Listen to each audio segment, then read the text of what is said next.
Hi friends, welcome to Veni cooking vibes. இன்றைக்கி நாம் என்ன செய்ய போகிறோன்னா கறி கொழுக்கட்டை. வாங்க எப்படி செய்யலான்னு பார்க்கலாம்.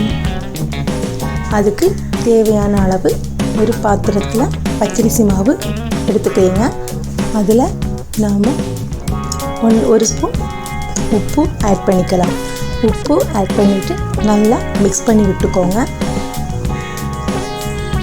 இப்போது நம்ம இந்த மாவு வறுவதுக்கு நல்லா ஹாட் வாட்டர் யூஸ் பண்ணணுங்க. நல்லா கொதிக்கிற தண்ணியாக எடுத்து வச்சுக்கோங்க. அதை அப்படியே ஊற்றிக்க வேண்டாம்.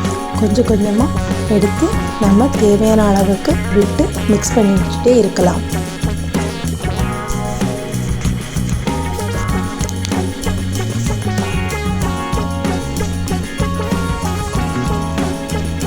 ஒரு முறி தேங்காய் திருவி வச்சுருந்தேன், அதையும் கூட இது கூட ஆட் பண்ணி நல்லா மிக்ஸ் பண்ணி விடுங்க.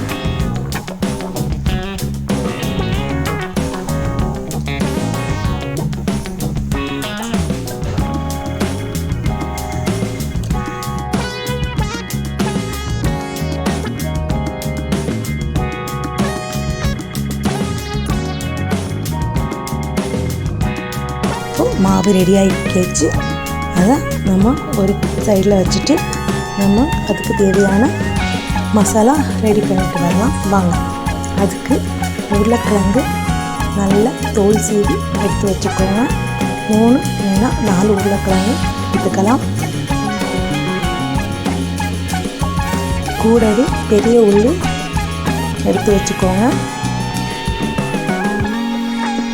ரெண்டையுமே உருளைக்கிழங்கு பெரிய உள்ளி ரெண்டையுமே செறியதாகிட்டு கட் செய்து எடுத்து வச்சுக்கோங்க.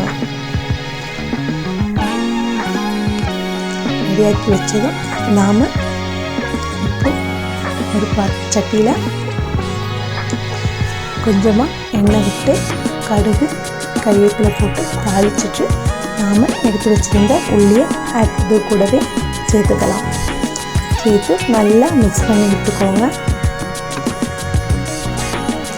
நல்லா மிக்ஸ் பண்ணி விட்டுட்டு ஒரு ஸ்பூன் உப்பு போட்டுக்கோங்க. உள்ளி நல்ல கோல்டன் கலரில் ஒன்றும் வர வேண்டாம்.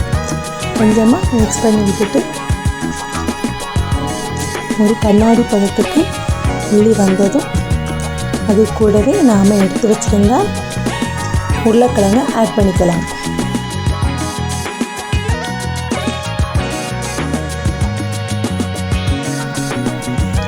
ரெண்டையுமே ஒன்றா சேர்த்து நல்லா மிக்ஸ் பண்ணி விட்டுக்கோங்க.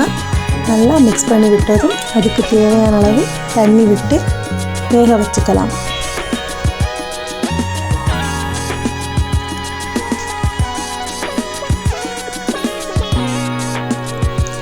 மூடி போட்டு நல்லா வேக வச்சுப்போம். வாங்க இப்போ நம்ம அதுக்கு தேவையான மசாலா ரெடி பண்ணிக்கலாம்.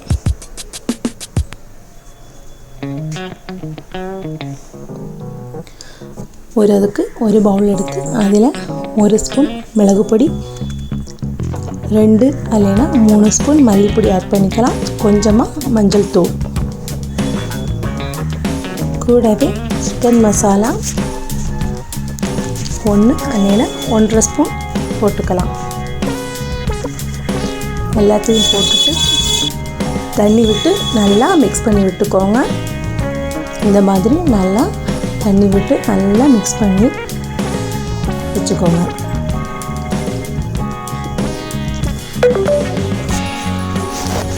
அப்புறமா நம்ம உருளைக்கிழங்கு நல்லா வெந்தாச்சு. அது கூடவே நாம் மிக்ஸ் பண்ணி வச்சுருக்கக்கூடிய உருளைக்கிழங்கு கூட நாம் எடுத்து வச்சுருந்த மசாலாவை ஆட் பண்ணிக்கலாம். இந்த மாதிரி உருளைக்கிழங்கு நல்லா கரண்டி வச்சு மசிச்சு கொடுத்துக்கோங்க.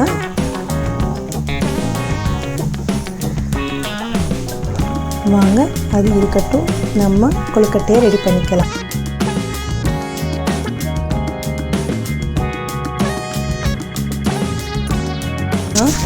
நம்ம ரெடி பண்ணி வச்சுருந்த மாவை இது போல் சிறிய உருண்டைகளாக உருட்டி வச்சுருக்கேன். அதை நம்ம கையில் வச்சு இந்த மாதிரி ஒரு ஓட்டை போட்டால் ரெடி பண்ணிக்கலாம். ஓட்டை போட்டு ரெடி பண்ணி வச்சுக்கலாம். எல்லா உருண்டைகளையுமே இதை மாதிரி பண்ணி வச்சுக்கோங்க. இப்போது நான் எல்லாமே எடுத்து வச்சுட்டு ஒரு பாத்திரத்தில் வச்சு வேக வச்சு எடுத்துக்கலாம்.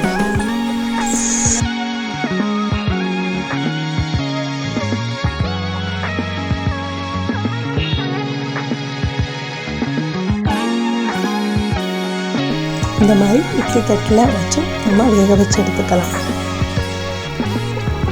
இப்போது நல்லா வெந்துடுச்சு. அதில் நாம் ரெடி பண்ணி வச்சுருந்தா மசாலா கூட இந்த கொழுக்கட்டையை ஆட் பண்ணிக்கலாம். ஆட் பண்ணிவிட்டு நல்லா மிக்ஸ் பண்ணி விட்டுக்கோங்க. இந்த கொழுக்கட்டையை போட்டு நல்லா மிக்ஸ் பண்ணி விடும்போது தண்ணி குறைவாக இருந்துச்சுன்னா கூடவே நம்ம தண்ணி ஆட் பண்ணிக்கலாம்.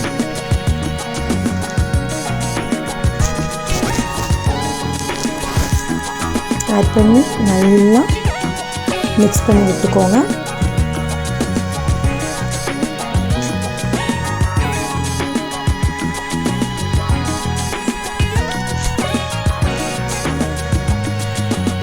நல்லா மிக்ஸ் பண்ணி விட்டு இந்த மாதிரி நல்லா பபிள்ஸ் வர அளவுக்கு நல்லா கொதிக்க விட்டுக்கோங்க. மேலோடி கொஞ்சம் கறிவேப்பிலை ஆட் பண்ணிக்கலாம். இப்போது நம்ம கறி கொழுக்கட்டை ரெடி ஆகிடுச்சு. அதை ஒரு பவுலில் எடுத்துட்டு மாற்றி வைக்கலாம்.